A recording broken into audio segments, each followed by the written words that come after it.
talaga. Ayaw mag-reply, putang ina. Ayaw mag-Facebook. Ayaw mag-Facebook. Chat ako ng chat pero hindi pa rin nagre-reply. Puta. Uy, BJ. Ano bang problema mo? Nakadisturbo ka sa akin. Tulog ako dito. Oh, bakit? Anong pake ko kung disturbo kita, ha? Gago ka. Ikaw pa yung may kasalanan, tapos ikaw pa yung galit. Ano bang problema mo, ha? Gusto mong malaman kung anong problema ko? Itong ka-chatmate ko. Chat ako ng chat sa kanya, pero hindi siya nagre-reply. Ah, ganun. Yan lang ba yung problema mo? Hindi siya mag-reply sa'yo. Ang tanong, gwapo ka ba? Hindi. Hindi ako gwapo. Ah, ganon. Hindi ka pala gwapo. Hindi mo ba alam? Sa panahon ngayon, kapag hindi ka gwapo, walang magre-reply sa'yo. Ikaw ang buhay ko, walang iba sa puso ko.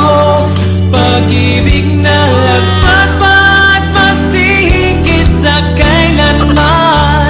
Kahit ano man ang mangyari ay ikaw pa rin. Pag-ibig mo magbibigay buhay sa akin.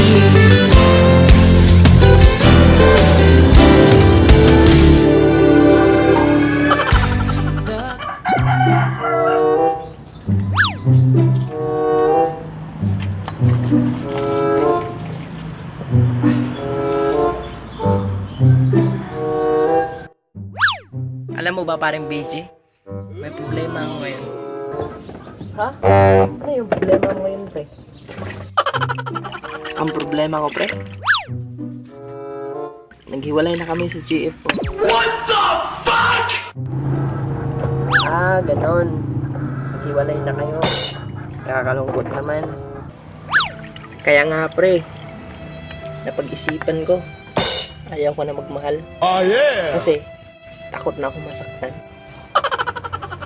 Hindi mo ba alam, pre, na kapag naliligo ka, mababasa ka. Ngayon, nandun na isang relasyon. Kapag nagmahal ka, masasaktan ka. Sa dulo ng ating walang hanggan, hanggang ang puso'y wala nang nararamdaman. Kahit matapos ang magpakailan pa man, ako'y maghihintay sa ngalan ng pag-ibig. Hanggang kailan ako maghihintay na para bang walang iba. Hi guys, thank you for watching my video. Para laging update sa mga video ko, please subscribe my YouTube channel. Ito mga kasamaan ko guys, shout out lang. Ito yung napakapugi. At saka ito yung kasama ko dati sa video. Ano pangalan mo, pre? Search lang sa FB, Chris Mar. Oh, Chris Mar Herabay, no? At saka shout out lang ako sa lahat ng nunood at saka sa lahat ng taga doon sa mga kaibigan ko sa Mindanao.